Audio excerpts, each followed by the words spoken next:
Постапка против три лица од Виничко Трсино поведе основното јавно обвинителство Кучани поради насилство врз две жени. Основното јавно обвинителство Кучани поведе постапка против три лица од Виничкото село Трсино, за кој постои сомнение дека во група ја загрозиле сигурноста и извршиле грубо насилство врз две жени и при тоа им нанеле телесни повреди. Додека оштетените биле во дворот од нивната куќа. Тројцата мажи ја прескокнале оградата од дворот и се упатиле кон нив, држајќи во рацете тврди предмети, дрва и цевки. Жените се сокриле во помошен објект, но осомничените ги извлекле и започнале да ги удираат, нанесувајќи им телесни повреди, а предизвикале чувство на страф и кај уште една жена сведок на настанот.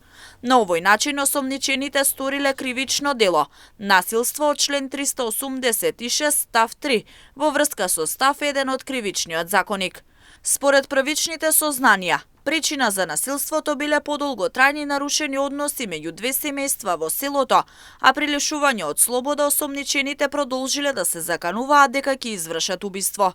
Со оглед на опасноста осомничените да го повторат делото или да извршат друго дело, со кое се закануваат, но и опасноста од бегство, јавниот обвинител до Основниот суд во Виница достави предлог за определување мерка притвор. Судот го прифати предлогот и определи притворска мерка спрема сите осомничени.